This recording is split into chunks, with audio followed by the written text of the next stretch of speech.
Hello friends, this is Manish Kumar Singh. मैं आप सबका स्वागत करता हूं आपके अपने YouTube channel Winsome edu classes में। आज जो है हम एक अपने सीडीपी सीरीज़ में एक इम्पॉर्टेंट टॉपिक लर्निंग को डिस्कस करने वाले हैं। लर्निंग, जिसको हम सब हिंदी में अधिगम भी कहते हैं। आप सब जानते ही होंगे कि सीटेट परीक्षा में जो है इससे अच्छे खासे मार्क्स के क्वेश्चन जो है पूछे जाते हैं तथा इसके डायरेक्ट प्रश्न प्रश्न आते हैं, जिन्हें आपसे पढ़कर ही अधिक से अधिक क्वेश्चन के साथ अच्छे तरीके से डील कर पाते हैं। आज के इस वीडियो में जो है हम लर्निंग के बारे में जानेंगे कि वो होता क्या है। ठीक, इसकी लर्निंग की विशेषताओं को पढ़ेंगे। लर्निंग की विशेषताएं, इसकी कुछ परिभाषाएं अनेक शिक्षाविदों द्वारा, मनोवैज्ञानिकों द्वारा इसकी कुछ परिभाषाएं, तथा एक इम्पोर्टेंट जो टॉपिक होता है लर्निंग का, अर्थात अधिगम का स्थानांतरण। तो आज के इस वीडियो में हम इन्हीं तीनों चीज़ों को पढ़ने वाले हैं कि लर्निंग क्या होता है और अधिगम क्या है, अधिगम की विशेषताएं, अधिगम की परिभाषाएं एवं अधिगम का स्थानांतरण। ठीक, तो चलिए शुरू करते हैं आज के सेशन को। सबसे पहले जो है अधिगम होता क्या, हम ये जान लेते हैं। तो अधिगम, इसका शाब्दिक अर्थ क्या होता है? इसका शाब्दिक अर्थ होता है सीखना। तो मानव द्वारा कोई भी चीज़ सीख कर अपने व्यवहार में अपेक्षाकृत स्थायी परिवर्तन करना अथवा नवीन ज्ञान अर्जित करने की प्रक्रिया अधिगम कहलाती है। हम जो कोई भी चीज़ सीखते हैं अपने व्यवहार के द्वारा, जो कुछ भी सीख के अपने व्यवहार में परिवर्तन करते हैं, वही अधिगम कहलाता है। ठीक, या जो भी हम नई चीज़ें सीखते हैं वो भी अधिगम के ही अंतर्गत आती है। जैसे कोई छोटा बच्चा एक मिर्च को देखता है और उस मिर्च को सीधे अपने मुंह में रख देता है, तब उसको पता चलता है कि उस मिर्च का जो स्वाद होता है वो तीखा होता है। तो अब वो बच्चे के जीवन में एक स्थायी परिवर्तन हो जाएगा। जब भी वो मिर्च को देखेगा तो वो समझ जाएगा कि इसका स्वाद जो है तीखा होता है तथा इसे जो है मुझको नहीं खाना है। इसी प्रकार जब बच्चा स्कूल जाएगा, जब बालक अपने स्कूल में प्रवेश करता है, जब उससे मिर्च के बारे में पढ़ाया जाएगा तो वो मिर्च के बारे में जानता है कि मिर्च का जो स्वाद कैसा होता है, तीखा होता है। तो अब वह उसके जीवन में हमेशा स्थायी परिवर्तित रहेगा तथा मिर्च के बारे में उसने एक नवीन ज्ञान भी अर्जित किया। तो उस बालक के जीवन का सबसे पहला अधिगम यही माना जा सकता है। ठीक, अधिगम चाहे लर्निंग कह दे, चाहे इसका शाब्दिक अर्थ जो है सीखना होता है। चलिए देखते हैं अधिगम की कुछ विशेषताओं के बारे में। तो अधिगम की जो सबसे पहली विशेषता है कि अधिगम जो है निरंतर चलने वाली प्रक्रिया का नाम है। अधिगम क्या है? निरंतर चलने वाली प्रक्रिया का नाम है। अधिगम कभी रुकता नहीं है। बच्चे के जन्म से, जन्म से पहले से ही हम मान सकते हैं कि बच्चा सीखते रहता है। इसे वुम्ब टू टॉम्ब भी कह सकते हैं। मतलब जन्म से टॉम्ब अर्थात मकबरे तक, मृत्यु तक चलने वाली ही प्रक्रिया क्या नाम होता है? अधिगम नाम होता है। ठीक, अधिगम जो है सकारात्मक व नकारात्मक दोनों हो सकता है। अधिगम आपका पॉजिटिव लर्निंग भी होता है और निगेटिव लर्निंग, दोनों टाइप के लर्निंग जो होते हैं इसके टाइप में आते हैं। ठीक, और अधिगम क्या है? एक स्वाभाविक प्रक्रिया है। आप ना चाहते हुए भी कुछ ना कुछ चीज़ों को जो है हमेशा सीखते रहते हैं। चाहे वो आप घर पर बैठे सीख रहे, चाहे स्कूल में जाकर सीखें, चाहे अपने समाज में जाकर सीखें, आप कोई ना कोई चीज़ को सीखते जरूर रहते हैं। तथा अधिगम क्या है? एक स्वाभाविक प्रक्रिया इसी प्रकार बन जाती है। और अनअधिगम भी क्या होता है? सीखना। अनअधिगम का अर्थ क्या होता है? अनअधिगम मीन्स होता है किसी भी सीखी गई चीज़ को, जो चीज़ आप क्या कर चुके हैं, सीख चुके हैं, सीखी गई चीज़ को भूलना। जैसे कोई आप सीखी हुई चीज़ को भूलना भी क्या कहलाता है? अधिगम कहलाता है। क्योंकि जो चीज़ आप सीख चुके हैं उसे जब आप छोड़ते हैं तो उसमें भी आपको एक लंबी प्रक्रिया चलानी पड़ती है। जैसे कोई आदत किसी व्यक्ति विशेष की बन जाती है और जब व्यक्ति अपनी आदत को छोड़ता है तब वो भी क्या? अधिगम कहलाता है। उसके बाद अधिगम जो है अभ्यास से होने वाली प्रक्रिया है। ठीक, तो अभ्यास से होने वाली प्रक्रिया ही क्या है? अधिगम होती है। परिपक्वता से होने वाला परिवर्तन अधिगम नहीं होता है। परिपक्वता का मतलब क्या हो गया? जैसे परिपक्वता को पहले हम समझ लेते हैं कि इसका अर्थ क्या होता है। परिपक्वता का अर्थ होता है कि एक ऐसा परिवर्तन जो संपूर्ण समाज में आ जाए। जैसे समाज, छोड़िए हम अपनी ही बात करते हैं। एक उम्र के बाद जब एक उम्र के बाद चलना सीख लेता है, चलना उसकी परिपक्वता आती है।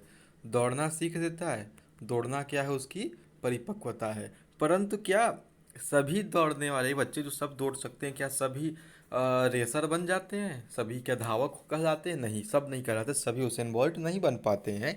तो उसेन बोल्ट बनने के लिए हमें जो करना पड़ता है वो करना पड़ता है अभ्यास। तो अभ्यास से जो चीज़ सीखते हैं उसे अधिगम कहते हैं, तथा परिपक्वता से जो चीज़ सीखते हैं वो अधिगम नहीं कहलाता है। समझ में आया? तो बोलना सब कोई जानते हैं, लिखना सब जानते हैं, पढ़ना सब जानते हैं।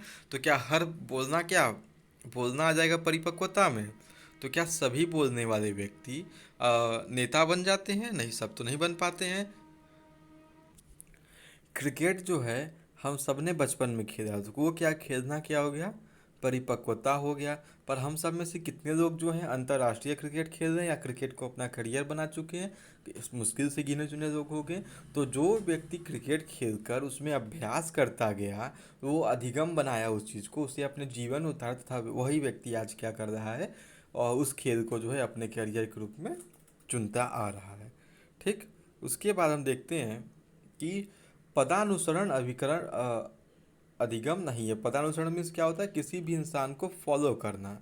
जब हम किसी चीज़ को फॉलो करते हैं, नकल करते हैं, तो नकल करना या फॉलो करना क्या अधिगम के अंतर्गत नहीं आता है। ठीक। जो कुछ जो नेचुरल चीज़ें होती हैं जिसको हम सब प्रैक्टिस के द्वारा निखारते हैं वही अधिगम होता है। बाकी किसी को फॉलो करना, किसी चीज़ को नकल करना, वो सब जो हमारे अधिगम के अंतर्गत नहीं आते हैं। ठीक। उसके बाद एक इम्पोर्टेंट तथ्य अधिगम के बारे में कि अधिगम का स्थानांतरण किया जा सकता है। ठीक। इसके बारे में हम पढ़ने वाले अधिगम का स्थानांतरण जो है 6 प्रकार से होता है, उन सब के बारे में हम आगे जो है देखने वाले हैं। तो अधिगम की एक विशेषता ये भी होती है कि अधिगम का स्थानांतरण क्या किया जा सकता है। उसके बाद अधिगम एक जो है मानसिक प्रक्रिया है जो अपने परिवेश और परिस्थितियों में समायोजन करती है। अधिगम एक मानसिक प्रक्रिया है जो अपने परिवेश और परिस्थितियों में समायोजन करती है। जो हमारे आसपास की परिस्थितियाँ जो भी बनती हैं, तो हम उसको जो है अपने हिसाब से ढालने की कोशिश करते हैं, या खुद को जो है उस परिस्थितियों में क्या है, समायोजित कर सकते हैं। जैसे ठंडी जब आती है तो हम ठंडी के मौसम में ठंडी बिहेव जैसा बिहेव करते हैं, गर्मी के मौसम में जो हमें गर्मी के मौसम में बिहेव करना चाहिए वैसा बिहेव करते हैं। तो हम खुद को समायोजित कर देते हैं, और यही इसी क्रिया को जो है अधिगम के अंतर्गत सीखा जा सकता है। उसके बाद अधिगम जो है औपचारिक और अनौपचारिक दोनों प्रकार की परिस्थितियों में दिखाई पड़ता है। जो भी अधिगम हम करते हैं, जो भी सीखते हैं, वे जो है औपचारिक और अनौपचारिक दोनों ही परिस्थितियों में हमें दृष्टिगोचर होता है। ठीक। तो ये तो अधिगम की विशेषताएं हो गई। इतनी विशेषताएं अधिगम की होती हैं कि अधिगम निरंतर चलने वाली प्रक्रिया का नाम है, सकारात्मक नकारात्मक दोनों होता है, यह एक स्वाभाविक प्रक्रिया है। और अनअधिगम सीखी हुई चीज़ को छोड़ना भी अधिगम होता है। अधिगम अभ्यास से होने वाली प्रक्रिया है, तथा परिपक्वता से होने वाला परिवर्तन अधिगम नहीं होता है। पदानुसरण मीन्स किसी को फॉलो करना अधिगम नहीं होता है। अधिगम का स्थानांतरण क्या किया जा सकता है?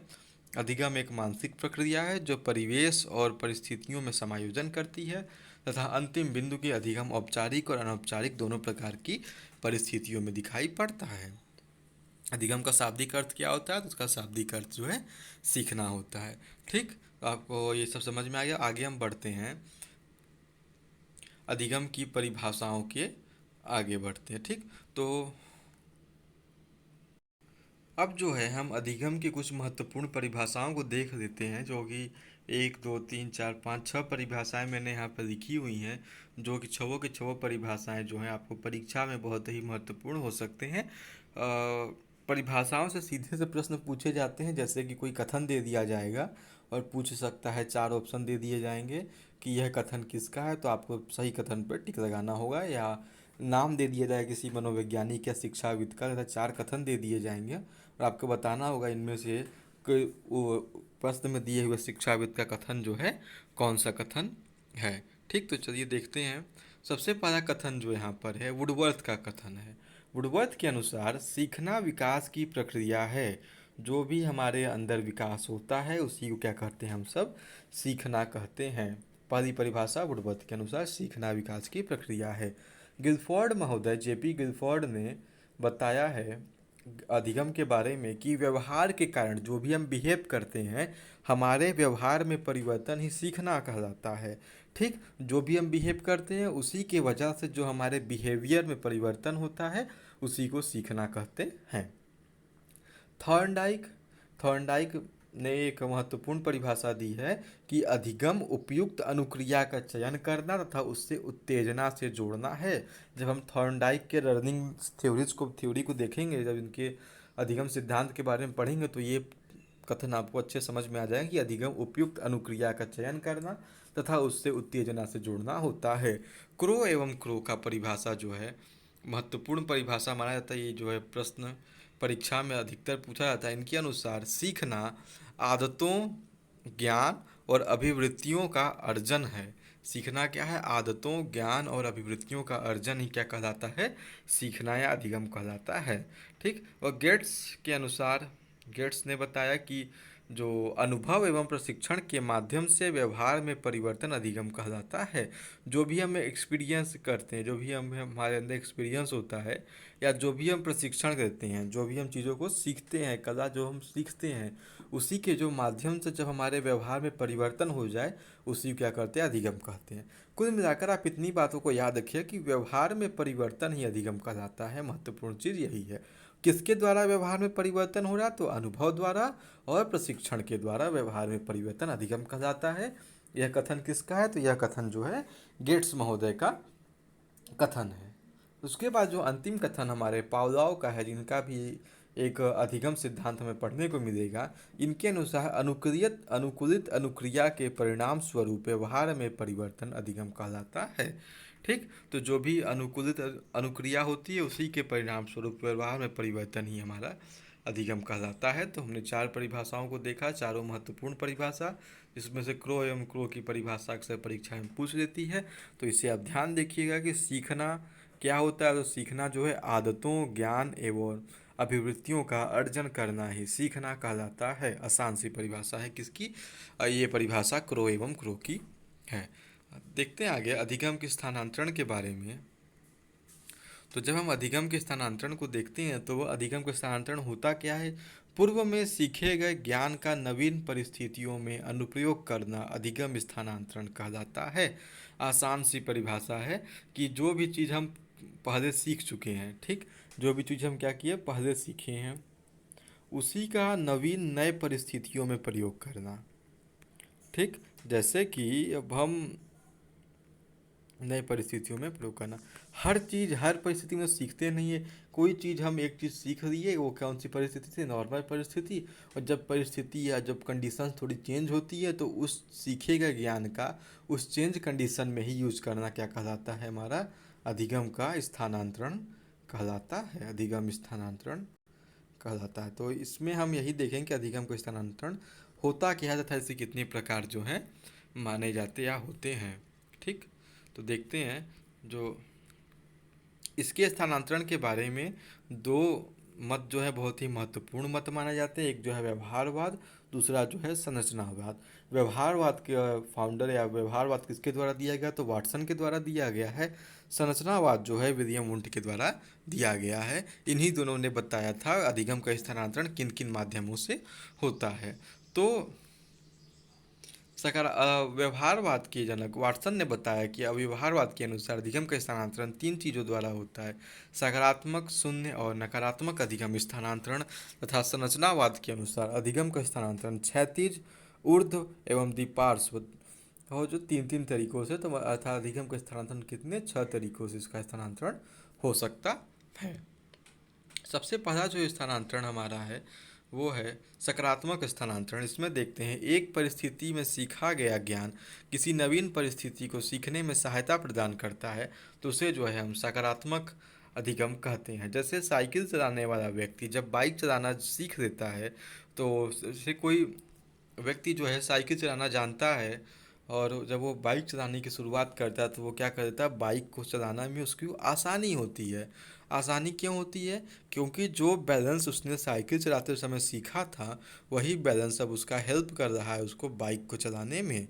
तो जब हम पॉजिटिव स्थानांतरण की बात करते हैं, इसका अर्थ यही होता है कि पूर्व में जो ज्ञान हम सीखे, ये ज्ञान हो गया।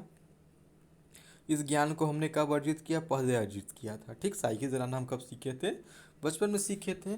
तो इसी ज्ञान को जब हम नवीन परिस्थिति, नवीन कैसा परिस्थिति, जब हम बाइक के साथ यूज करते हैं, और ये ज्ञान क्या हो, यूजफुल हो, ये ज्ञान हमारा यूज़फुल हो, तो बस उसी ज्ञान को क्या कहते हैं हम सब, इसी अधिगम स्थानांतरण को हम सब अधिगम का सकारात्मक स्थानांतरण कहते हैं।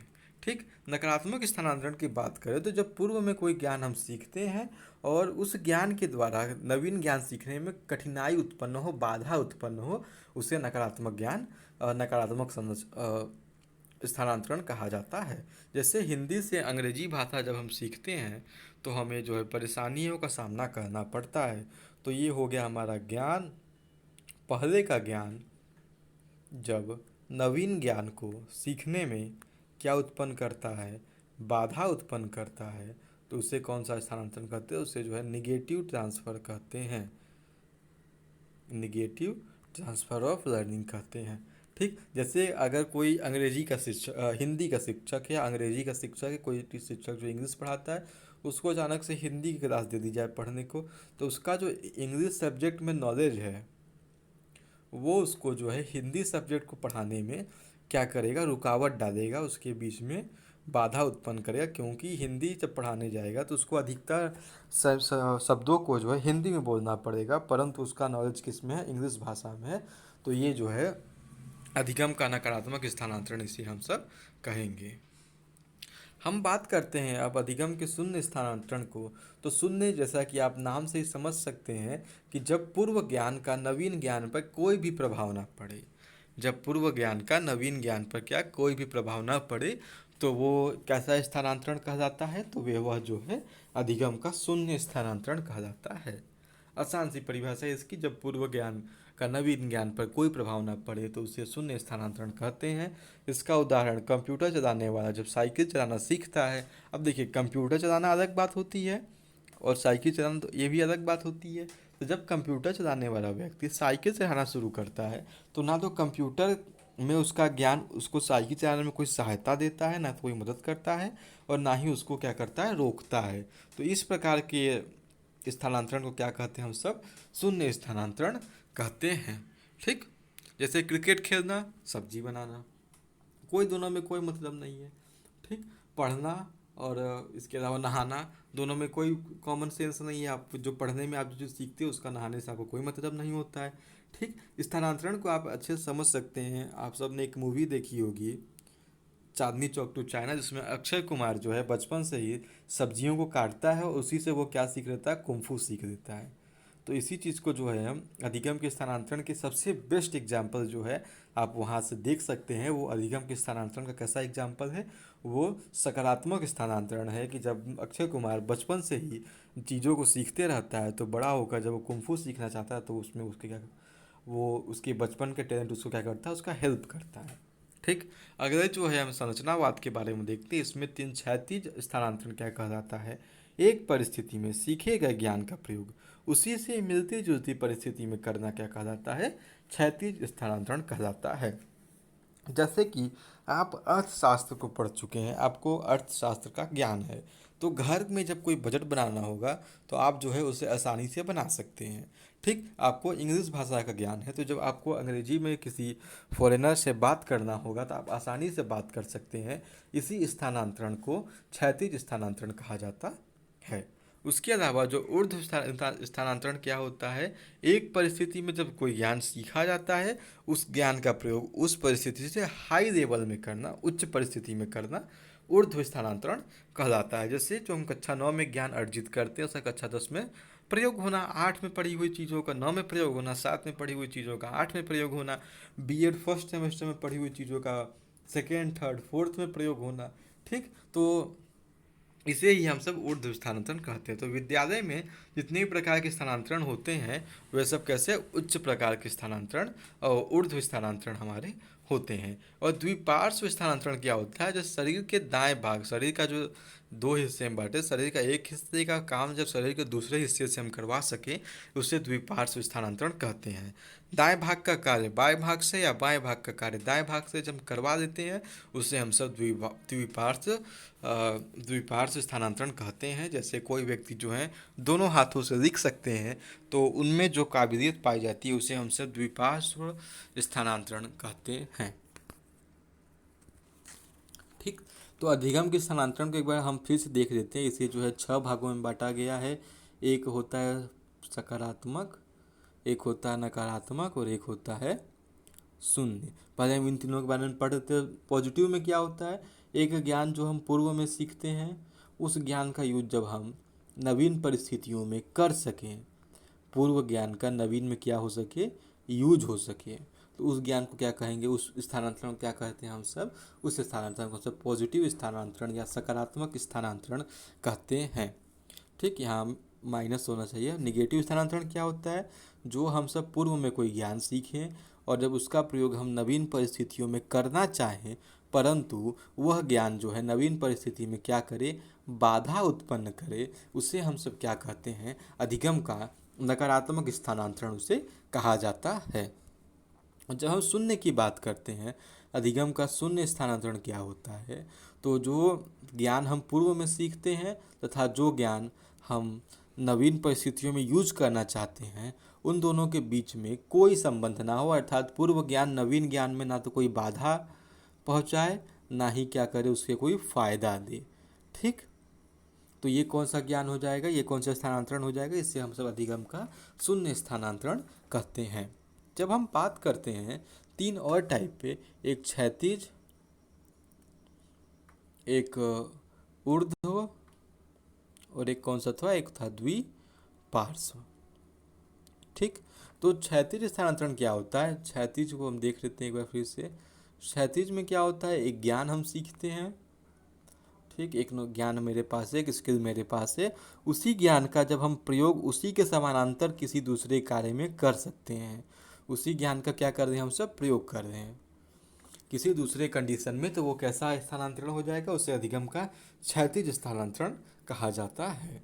जब हम ऊर्ध्व स्थानांतरण की बात करते हैं, तो एक ज्ञान का प्रयोग तो यहाँ पर भी करना है हमें ज्ञान का नवीन परिस्थितियों में, पर प्रयोग हम कर रहे हैं, पर परिस्थितियाँ कैसी हो जाएं, जो नवीन परिस्थितियाँ हैं वो जिसमें हमने ज्ञान को अर्जित किया था, जो ज्ञान हमने अर्जित किया था वो क्या है, लो लेवल की परिस्थिति थी, ठीक, निम्न परिस्थिति थी, और जब हम यूज करने जा रहे हैं तो परिस्थिति कैसी हो गई, उच्च हो गई है।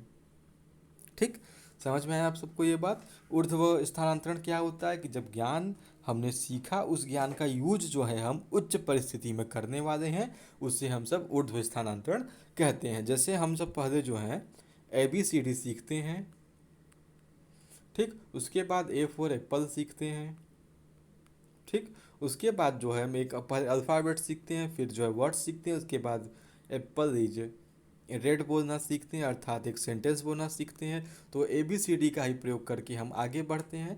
तो जैसे जैसे हम उच्च लेवल में जाते हैं, अधिगम का जो है ऊर्ध्व स्थानांतरण कहा जाता है।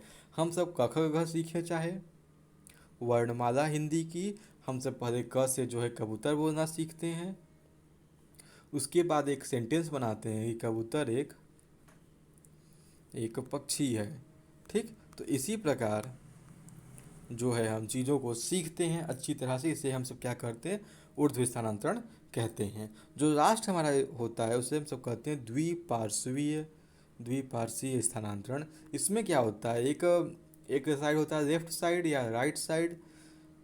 तो जब हम राइट साइड का काम लेफ्ट साइड से करने लगे, ठीक है, ऐसा समझ सकते हैं कि जब हम राइट साइड का कार्य जो है लेफ्ट साइड से करता, लेफ्ट का कार्य जो है राइट साइड से करने लगे, इसे जो है अधिगम का द्विपार्श्वीय स्थानांतरण कहा जाता है। जैसे कुछ लोग जो हैं लेफ्टी होते हैं तथा कुछ लोग क्या होते हैं, राइटी होते हैं। जैसे कि मैं लेफ्टी हूँ, मैक्सिमम लोग राइटी होते हैं, पर जब इंसान अपने लेफ्ट हैंड से भी लिख सके और राइट हैंड से भी लिख सके, तो इस कंडीशन को क्या कहते हैं हम सब, इस अधिगम के स्थानांतरण को हम सब द्विपार्श्वीय अधिगम स्थानांतरण कहते हैं। ठीक, उसके बाद एक देख सकते हैं अधिगम क्या होता है। अधिगम के बारे में भी हम ज़्यादा देख रहे थे कि व्यवहार में स्थायी परिवर्तन ही अधिगम कहलाता है। व्यवहार में स्थायी परिवर्तन, उसके अलावा उसकी परिभाषाएं एवं उसकी विशेषताएं हमने आगे देख लिया था, आप उसे अच्छी तरह से पढ़ लीजिएगा। इस संबंधित आपको कोई भी प्रॉब्लम हो तो आप कमेंट बॉक्स में मुझे पूछ सकते हैं, प्रॉब्लम को आप कमेंट कर सकते हैं। इसके अलावा अगर आपको ये वीडियो पसंद आया हो तो इस मेरे चैनल को, इस वीडियो को अधिक से लाइक करिए, तथा जो भी आपके दोस्त सीटेट की तैयारी कर रहे हैं उनके साथ शेयर करिए, तथा इसे मैक्सिमम सब्सक्राइबर्स भी इसकी वीडियो के बढ़वाइए। ठीक। और अंत में आप सबका इस वीडियो को देखने के लिए बहुत बहुत धन्यवाद। हमसे मिलते हैं अब अगली वीडियो में, जहां हम सब इसके आगे की भी चीज़ों को पढ़ने वाले हैं। धन्यवाद।